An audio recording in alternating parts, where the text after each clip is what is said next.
I'm an Australian living here in Belarus. Yesterday, I was in a crowded area and I heard the song playing, the song Pretty Woman by Roy Orbison. This 1950s classic.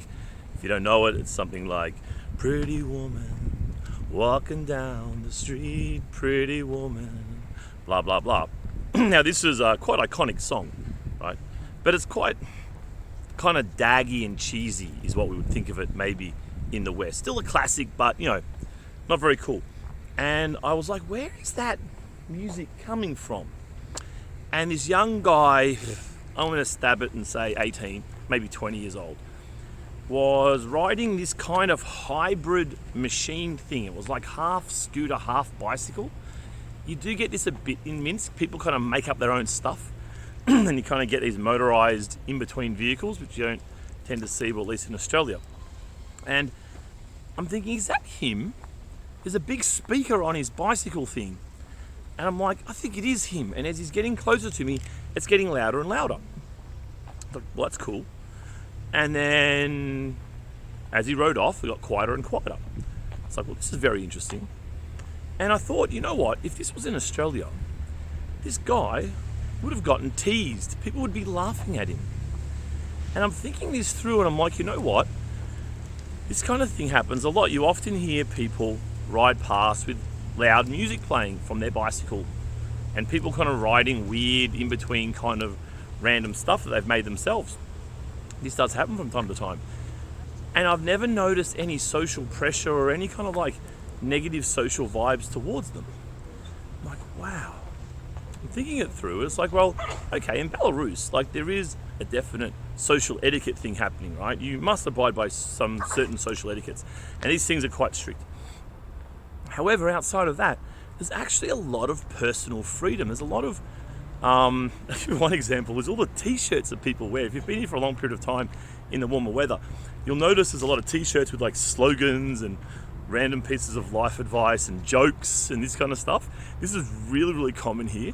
And again, you wouldn't really see this in the West so much, but here in Minsk, there's a lot of this stuff going on, which I really kind of like. I'm going to take a seat up here in this beautiful park. And I think here in Belarus, what that amounts to is that people give each other a lot of personal freedom and they don't judge each other negatively for being a little bit different in these ways. Whereas if you did this stuff in Australia, you would definitely be teased. You'd be like, oh, pretty woman, some kind of like drag you down kind of vibes. But here it's not like that. Here it's kind of this freedom. People don't judge each other at all. And I once commented on someone like this and I said, oh, what do you think about that? What do you think about, for example, the guy with his Pretty Woman music playing? And the people said, oh, it's fine. He can do what he wants. What's wrong with that? They almost got defensive on his behalf, right? I'm like, whoa, that's interesting.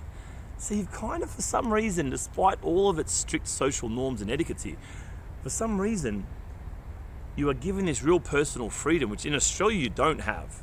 Like, you will get attacked verbally and shunned in this kind of high school popularity contest kind of etiquette way. But it doesn't happen here.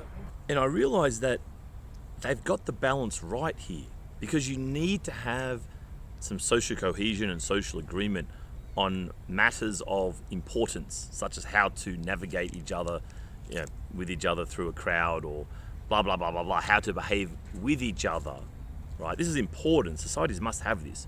And that's one thing Belarus has in spades, which I think is very, very positive. But at the same time, this can often lead to, like it does in Australia, and have this kind of social control in unnecessary ways, yeah? There's nothing wrong with riding your bike with Pretty Woman pumping out of it, right? It's cool. It's so cool. And I really, maybe it's my overhang and my trauma from growing up in Australia where you can't be an individual on this level. But here I think they've got the balance right. Have the social etiquette when it matters and have your own personal freedoms when it doesn't matter, when it's cool just to play your music or whatever it is. But back on the t-shirts thing, this is like my favorite thing at the moment, reading people's t-shirts, because people, as I say, a really high proportion of people have some kind of interesting or funny phrase written on their t-shirts.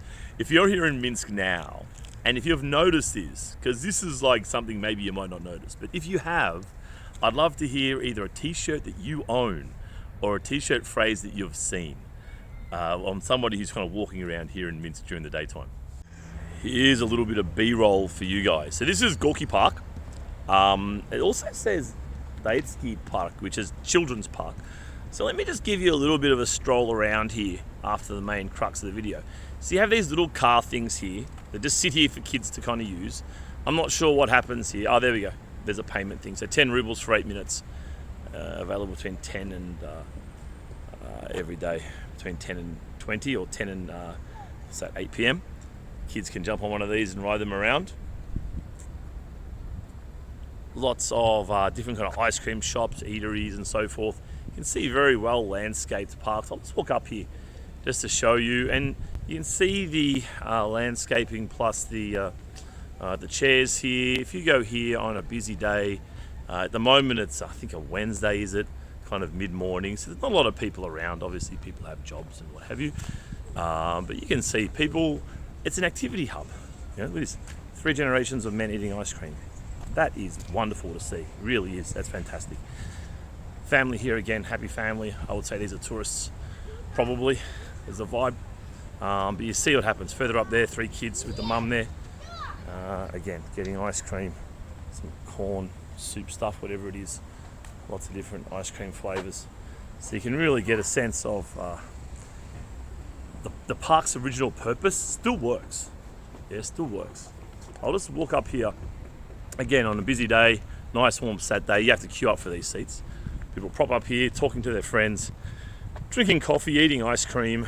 It's actually, yeah, it works. I mean, I don't want to rant too much because, as I mentioned before, I was an economist in Australia and I happen to know a lot about this stuff, and I think I do understand a lot about Marxist ideology. I've read the friggin' Communist Manifesto and several rebuttals and thought it through and lived it, experienced it, modelled it, and I have to say that it's 90% bad, but these are the positives. This park's beautiful. Again, this is a place where you can spend the day. Bring your kids, spend the day, go on you can't quite see the Ferris wheel, but there's one just up here. And it's a nice place. It's nice and relaxed. It's well organised. Got some more ice cream shops here. You'll see this word, Marajano, everywhere. Ice cream. Just selling some random stuff. Bit of a bigger playground there for the kiddies to jump around on. And again, family, parents with the daughter walking around. 3 young people. No, sorry, that's the mum. No, it's not. I can't tell. It's too close. Too far, sorry. I think they're friends actually. But they look similar. So probably sisters, brothers. A couple of mates here with the classic Slavic bags. And oh, there's the merry-go-round. Sorry, the Ferris wheel. You can see it's slightly moving. Let me hold this camera nice and still. I think it's only around $1.50. Might take 15 minutes. Great view of Minsk up there. Oh, here's some popcorn like that. Some nice caramel popcorn. Yes, please. And this is it. Bathrooms there. Perfect. Some more children's playgrounds. Some more kids stuff over there. It's really quite beautiful. It really, I think the Soviets got this part right, I have to say. I think they got this right. Make the park the centre. You got 3 choices, right? You got the church, the park, or the shopping centre. There are 3 options.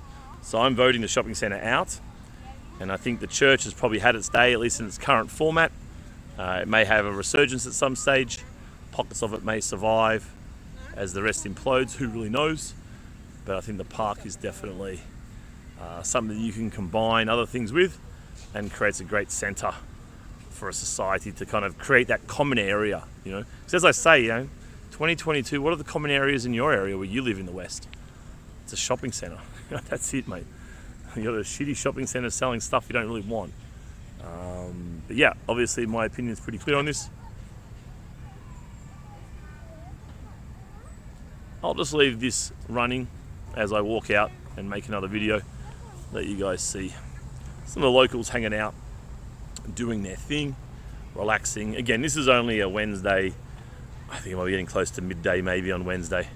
So not many people around, but again, you're seeing a lot of generations of families, and there's some more generations in there, 3 generations together, which I think is very, very healthy, something we've kind of lost a bit, which I think is not good. But yeah, having the 3 generations of family together, I think it's a fantastic thing. Fantastic thing.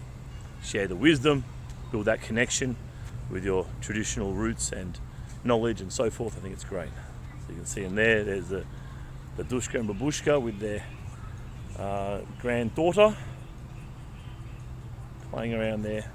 Really beautiful stuff. Actually, I might walk this way. I want to go to the metro to do a video about the metro. So I'll let this keep rolling. I won't talk about anything else too interesting. I'll just make some comments as I walk down, so you've got a bit of time to kill like I do. You might want to keep viewing for a few more minutes. There you go, ice cream, look at that. This lady in the pink and the young boy there, presumably her son, munching away on that delicious ice cream. It's interesting here in Belarus. So Belarusians, look, they generally disrespect themselves in terms of what they produce and their products. They generally say our stuff is crap, you know. But one thing they all agree on is that their dairy is really good. And it is, I agree, really good. I don't agree everything they make is crap. I think that's a bit of hangover from Soviet inferiority complex times. But definitely their dairy is incredible. Their ice cream is some of the plainest sounding ice cream. Like you'll get vanilla chocolate. Like this is the options, right? Not many options. Some fruit flavors, whatever. It's simple stuff, you know. But it's delicious. It's so creamy and tasty, and oh my goodness, it's simple stuff, but it's done really well. And I think that can be said for all of their dairy, all their milk. I love drinking my latte kokos lavender, Bolshoi from Coffix. The rich flavor of the milk is absolutely lovely. And I eat probably one of those 350 gram bags of Tvorog everyday cottage cheese as well. And I think they do dairy very, very well. So even their plain vanilla flavor ice cream, as I say, it's quite simple, but it's really rich in flavor. Looks like we're blocked there. They're doing something, a bit of maintenance work. So let's head back this way and up to the metro. So yeah, ice cream is, you go to the ice cream part in the supermarket and you're like, where's all the flavors? Like, this is all kind of simple stuff, but as I say, that rich creamy vanilla ice cream, they do it very well, and it doesn't need a lot to go with it, you know. Whereas in Australia we will have like all these really the result of kind of years and years of hyper competition between producers, and we end up with some really funky flavors, to be fair. But yeah, the simple stuff here in Belarus is damn good, really good. I never thought I'd enjoy having vanilla ice cream so much. Nonetheless, let's continue. So if you don't know where I am, we're actually walking underneath Prospect Nezavizi Mosti, which is the main street of Minsk, and this has gone under several names over the years. It seems they change it every decade or so to fit with the political mood of the time, but right now we're underneath Prospect Nezavizi Mosti, which is one seriously big road. Pretty much goes the whole north-south of Minsk, and it's, I've never counted, but it must be at least 3 lanes going each way, so it's at least 6 lanes, I'd say. Could even be 8 lanes in parts. It's definitely the big transit lane, that arterial path. So these scooters here, of course these are kind of big everywhere, although they're banned in Australia, which is interesting. They're banned in Australia, but here they are so popular. It's really quite amazing. So here's in that theme of living in the park. It's got a whole lot of kids running around, whatever that kid's throwing to his mate there, little frisbee thing or something, running around with their hats. Got that good old Sun Smart message for the kiddies. There's quite a few of them there. Must be like a little kindergarten class. In fact, that might be a kindergarten just there. I think it is, behind it in that brown building. Might be a kindergarten or sad in Ruski. Здравствуйте. That lady was just kind of staring at the camera, so I said hello to her, and she took a lot of joy in saying hello back. She had a big smile on her face, wondering what the hell is this foreigner doing filming the park. Has he got something better to do? I'll just show you actually on this. There's these old communist sickles on this thing here. Check this out. The old commie sickles on the fence here. These go all the way around. Look at that. Talk about the good old days, so to speak. It's interesting actually, some of my Belarusian friends talk about how their grandparents and parents' generation, a lot of them yearned for communism. It's kind of interesting. And they stress on their children not to take too much risk. And they say that, well, those guys got really wound up me filming their worksite there. I'm not sure if you can hear them yelling out to me. But yeah, saying that their parents and grandparents yearned for this communist era again, because everything was stable and safe, and there wasn't a lot of fancy stuff to eat, but at least they had their apartment, they had their basic foods, and kind of interesting to hear that people kind of like what they're used to, I guess. If that's what you see as kind of normal, then that's what you kind of like, I suppose. Different era, of course.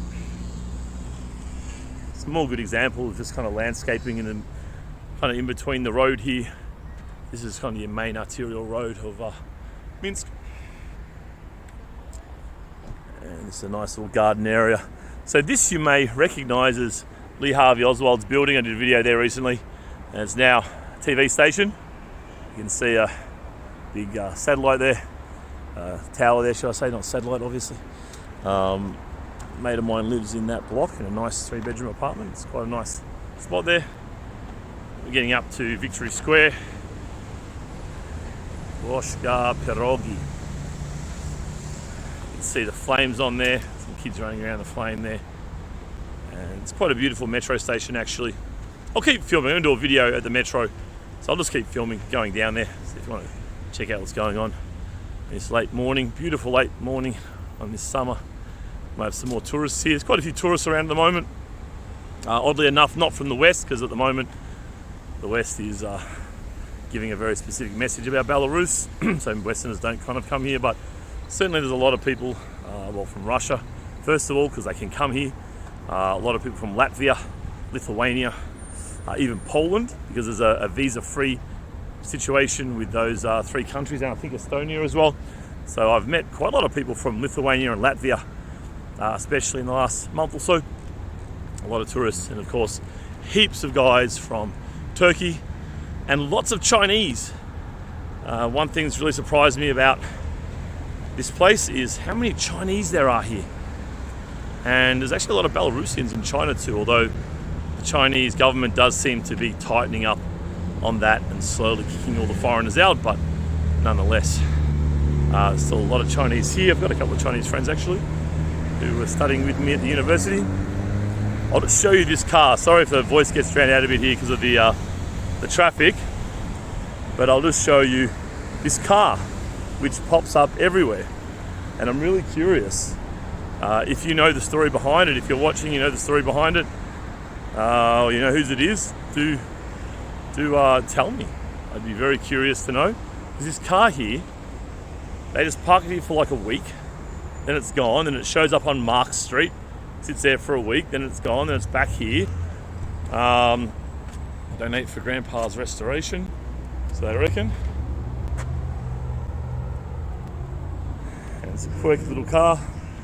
Got the chicken on the gear stick there, the burger on the radio antenna, and this kind of shows up everywhere. I'm not sure why, what the story is behind it, but it's yeah, interesting car. If you do know, let me know, please. And if you know the owners of it, if they're mates of yours or whatever, let me know. I'd love to have a chat with them. Maybe do a video about their car there. This mystical creature that keeps showing up.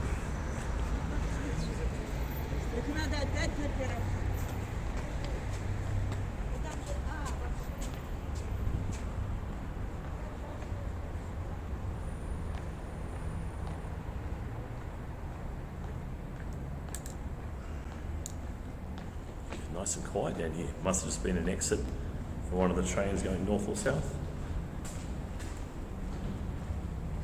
This is also a good example of infrastructure. Obviously there's a lot of effort gone into it because of the significance of the place and the monument for the civilization. But yeah, you can see how wide this is. You can see the lady there with her daughter. You can see you can fit 20 people wide walking around here. So it's made to accommodate people getting down towards the Victory Square Metro here. This is 117. Kind of marks, in my mind, kind of marks towards the northern end of the centre, although it probably goes a little bit more there. As you can see, beautiful marble walls, floors as well. It's very attractive setup. They really put the resources and funds into this to make it look as good as possible.